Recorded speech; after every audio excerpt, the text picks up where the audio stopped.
if you look at their numbers so far this season, they're actually better than that year when they had an undefeated regular season. Now, in case you forgot, that was the year Spygate allegations were swirling. We all know by now the Patriots are even better when their back is against the wall. It appears they don't just want to win, but win big. With Deflategate in their hindsight, sort of, it looks like something special could potentially happen yet again. It's New England versus everybody. Skip, what are the chances this Patriots team goes 16-0?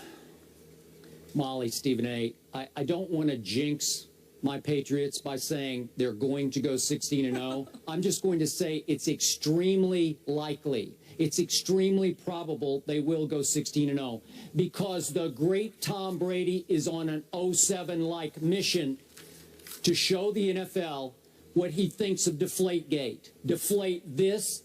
He's going to deflate every opponent in a row. He's taking it out. He's going psycho Tom on foe after foe after foe. The other day I was talking to the great Jay Feely, a close friend of Tom Brady's, and he said, I'll clean it up a little bit. A ticked-off Tom Brady is a thing of beauty. I like that line a lot because it is. It's a thing of beauty, except for those people who have to try to stop him. And a lot of teams are going to have a big problem stopping Tom Brady, including one game on a Sunday night at Indy, October 18th. That's going to be, in Brady's eyes, the dirty rats game. You know, the people who whistle, the whistleblower game for Tom Brady. Do you really think the Colts are going to stop the Patriots that night, even in Indianapolis? I do not think so. I think he will really take it out on Andrew Luck and company that night for turning them in that night. Obviously, AFC Championship game in Foxborough, which started Deflategate. Then they do have a tricky game against Peyton Manning at Denver. Maybe Peyton's a little, so to speak, ticked off because of what got divulged when all the text messages came out, the emails came out, that Tom Brady took a little shot, a competitive shot at Peyton. Maybe he will rise to that occasion. I don't think so. Even though he's got a defense to back him up this year, Peyton does in Denver.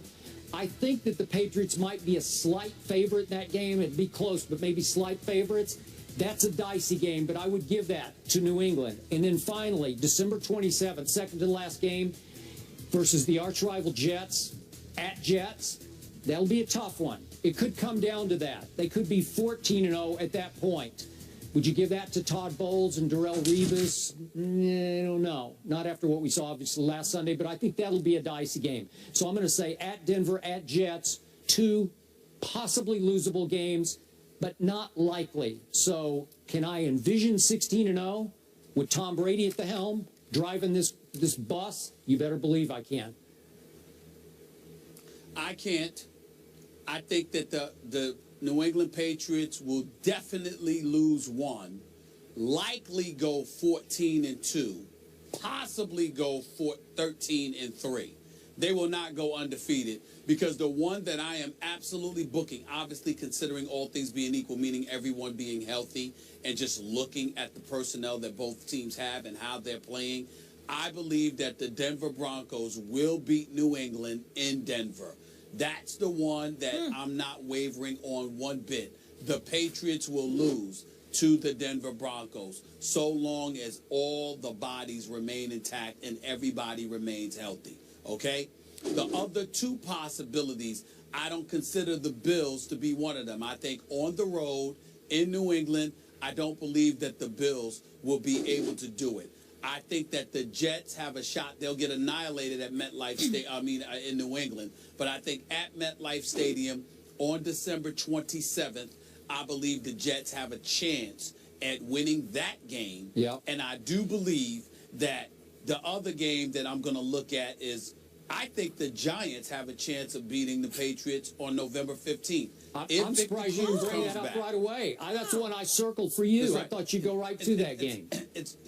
I think that the Giants on November 15th, assuming Victor Cruz is back by then, with Odell Beckham Jr. and Ruben Randle, with a guy like Shane Vereen, who has some degree of familiarity, even though we know Bill Belichick's a genius and he knows how to switch things up. Yeah. I think Shane Vereen will be familiar with them to some degree, and will be able to school them on at least a few things that the New England Patriots may do that afternoon. I expect that to be a high-scoring contest, but I think the Giants will make just enough plays. I'm still reserving the right to pick that game. I don't know. It depends on what I see from the Giants in the coming weeks. But right now, I would say to you, it's a possibility that New England is going to lose two or three of those games. Denver, at the Jets, and at the Giants. I don't think they'll lose 2 games at MetLife Stadium, but I definitely believe they'll lose 1. You know, now that you remind me, it is possible that Eli Manning would just close his eyes in the last few seconds and just throw it as far as he could, and it would stick in somebody's face mask, and it would change the game. Maybe that would set up the winning field goal. So that's possible. Well, you're the or is one his name Eli Luck? We should change his last name to Luck. No, we shouldn't. No? How many rings does he have? You're the one. Oh, yeah. 2 lucky rings. How many do He's got 2. Yeah, Tony? Oh, yeah. I can't remember that. Yeah. You're the one that sits up there and laments Super Bowl championships based on luck. We don't care. We'll take it any way that we can get it. Well, that's the only way you're going to get it from Tom Brady. Which you are with your teams as well. Yeah. Damn Whatever. right. Yeah. He ain't winning Super Bowl this year. All right. Stephen A. says the Patriots will go 14-2. Skip says highly likely they'll go 16-0, and I will keep mine to myself so I don't jinx anybody. Thank you. Completed his 12th career fourth-quarter overtime comeback Sunday, mostly due to the fact that he had time to throw. Now, stay with me here. Luck was pressured on 13 of his 22 dropbacks in the first 3 quarters, including his second interception, but was pressured on just 2 of his 14 fourth-quarter dropbacks. So Luck now has 30 turnovers since the start of the 2014 season, the most in the NFL during that span. Stephen A., are you still as high on Luck? In all fairness and in all honesty, Skip, no, I am not. I still believe that he's a fantastic young quarterback who's got a tremendous amount of promise. And I love his guts. In the fourth quarter alone, what are the numbers here? 11 for 13, 144 yards, 2 touchdowns inside of 59 seconds, thanks to Dwight Lowry's second interception of the game. He showed up when it counted most, and he deserves a lot of credit for that. But these turnovers that he continues to make put Indianapolis in a hole. Now, I've been on the record saying on many, many occasions, they need to help him out. They need to protect him better. They need to get guys out of his face. They need to put him in a position where he can stand back there and throw the football like other quarterbacks have the luxury of doing. And by and large, a lot of the mistakes that he's made, being sacked 100 times in his first 3 years in the NFL, although it dissipated over the last 2 years, is still entirely too many. The amount of hits, he's gotten hit more than any quarterback in the NFL. We get all of that. But knowing this, he still runs out of the pocket, and it ain't just interceptions. He's fumbling the ball when he gets hit. He's scrambling, and he's not protecting the ball the way that he should. And it seemed over the course of a couple of games this season to have become more of a mental issue as anything else. Sort of praying, Skip, that you don't make those mistakes rather than just playing. The first 3 years that he played in the NFL, I just saw a guy trying to overcompensate and make things happen, leading his team to 3 consecutive 11-5 seasons and advancements in the postseason each year. What I've seen this year thus far, with the exception of that fourth quarter on Sunday against Tennessee, I saw a guy that seems mentally warped, literally afraid of the next mistake he's going to make. Wow. I don't see the same Andrew Luck mentally, and he's going to have to overcome that. He's young. It's no reason to panic or anything like that. I'm just acknowledging that for the first time, I'm seeing things that I did not see before, and that has to change if he's going to be the quarterback I and many others profess to you that he is going to be.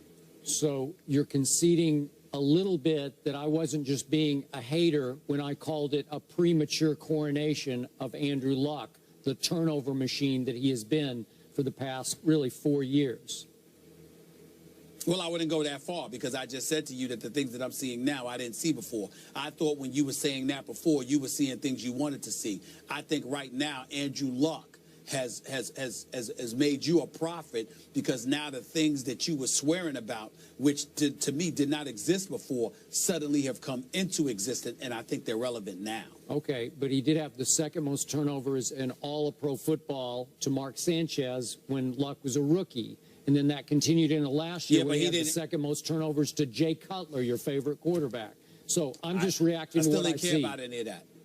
Okay. I didn't care about that. I care about it now because he's got Moncrief with T.Y. Hilton, with Fleener and those boys, and he's got Frank Gore. He didn't have that before. There's no excuse for him doing it now. He was overcompensating in the past. Now he's just messing up. Okay, but he has been held upright a little bit by the fact that he's played in the AFC South, and he's 17-2 against the AFC South. So that's been his buoy so far in pro football, right? Yep.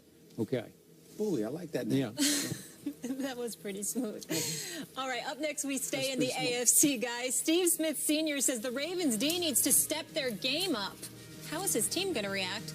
And these two, we'll get into that coming up.